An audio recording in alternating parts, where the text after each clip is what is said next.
Naam, leo hii tumeweza kutembea katika maeneo ya Kariandusi National Museum. Ukiangalia hapa hivi ni National Museum of Kenya Historic Site. So tumekuja mahali hapa hivi leo hii tutakuwa tunaweza kutembea hapa ndani, tutakuwa tunaweza kuangalia culture ambayo imeweza kuwekwa mahali hapa. Tutakuwa tunakuja kuangalia baadhi ya vitu ambapo vilikuwa enzi zile na ambavyo kwa sasa hivi bado vipo. Tutakuwa tunaweza kutembea huku ndani, tutakuwa tunaweza kuangalia mandhari yakoje. Ikumbuke tu kwamba Kariandusi hii inapatikana katika maeneo ya Gilgil hapa katika kaunti ya Nakuru, ambapo imeweza kukua, ni eneo ambayo imeweza kuhifadhi historia mingi, ni eneo ambayo imeweza kuweka vitu vingi ambapo vilikuwa tangu jadi ambavyo mpaka viko hivi sasa hivi. Inasemekana ya kwamba eneo hili ni eneo nzuri sana la maonyesho ambapo watu wengi sana wameweza kuzuru maeneo hayo, wameweza kutembea mahali hapa ili kuweza kuja kushuhudia na kuweza kujionea mambo na maajabu na taswira ya mambo ambayo yako hapa mahali hapa katika eneo hili ya Kariandusi. Msikilizaji ama mtazamaji wangu, usiondoke, utakuwa unaandamana nami kuanzia sasa hivi ambapo tuko hapa getini. Tutakuwa tunazamia kule ndani, tutakuwa naweza kukueleza jinsi mambo yalivyo upande wa huku ndani, au sio? Tende na katika bonde kuu la Ufa nchini Kenya, yapo maeneo yanayobeba siri za mwanzo wa maisha ya binadamu. Miongoni mwa maeneo hayo ni Kariandusi Prehistoric Site, mahali ambapo historia ya maelfu ya miaka bado inaishi kupitia mawe yaliyotengenezwa na zana za kale. Leo tunatembelea eneo hili kujifunza namna mababu wa kale walivyoishi, kuwinda na kuendelea kuandika historia ya ustaarabu wa binadamu. Kariandusi Prehistoric Site iko karibu na mji mkuu wa Gilgil katika kaunti ya Nakuru. Eneo hili liligunduliwa mwaka 1928 na mwanakolojia Lewis Leakey. Ugunduzi huu uliweka Kenya kwenye ramani ya dunia kama mojawapo ya maeneo muhimu yanayoelezea historia ya mwanadamu wa kale.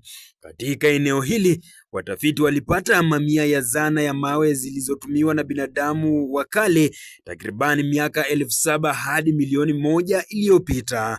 Zana zilizopatikana hapa ni zile zilitengenezwa kwa mawe makubwa. Mababu wa kale walizitumia kukata nyama, kuvunja mifupa, kuchimba mizizi na kujilinda dhidi ya wanyama wakali. Ingawa hawakuwa na teknolojia ya kisasa, walikuwa na ubunifu mkubwa uliowasaidia kuishi katika mazingira ya changamoto nyingi. Hii Kariandusi ni mojawapo ya maeneo muhimu ya utalii wa kihistoria nchini Kenya.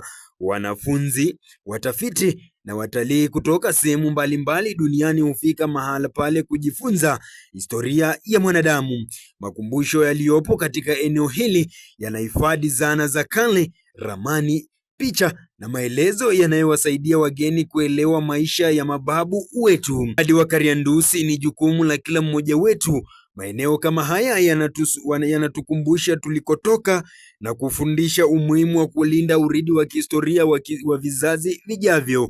Kupitia juhudi za wataalamu na jamii, eneo hili linaendelea kuhifadhiwa ili historia isipotee. Kariandusi Prehistoric Site ni kusanyiko wa mawe na ushahidi hai wa safari ndefu ya mwanadamu kutoka zama za kale hadi dunia ya leo. Kila jiwe hapa lina simulizi, kila zana ina historia, na kila mgeni anayefika huondoka akiwa na uelewa mpya kuhusu chimbuko la binadamu. Naam, ndivyo hali ilivyokuwa, mpenzi mtazamaji, katika maeneo haya ya Kariandusi hapa Gilgil, ambapo tumeweza kutembea, tumeweza kujionea mambo mengi, tumeweza kujishuhudia jinsi ambavyo wale aliman walikuwa wanaweza kuishi. Tumeweza kujionea zile silaha ambao walikuwa wanatumia, ama zile tools ambao walikuwa wanatumia. For example, tumeweza kuona silaha ambao walikuwa wanatumia kukata makucha, kukata unywele, na vile vile kutengeneza ama kuchimba yale mizizi na kutafuta vyakula ambavyo walikuwa wanaweza kuvitumia. Kuna mambo tu mengi ambayo tumeweza kujishuhudia, tumeweza kupita, tumeweza kutazama pale ambapo wanaita upper site, ambapo walikuwa wanaweza kutumia hapa na pale kutengeneza zile silaha. Kutoka hapo tukateremka kule upande ambapo inafahamika kama lower site. Vile vile tumeweza kujionea tools ambapo walikuwa wanaweza kuzitumia. Kutoka hapo tumeweza kupita barabara moja ambayo ni barabara tulivu, barabara ambao haina mawenge, inajulikana kama nature walk. Tukapita pale Wakale.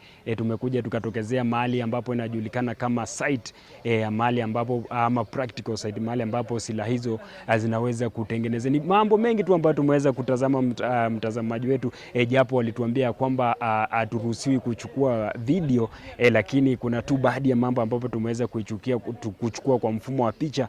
Natumai utakuwa unaweza kuiangalia na mambo itakuwa inakuwa safi. Kufikia hapo mimi sina la ziada. Ni Iroto Meja.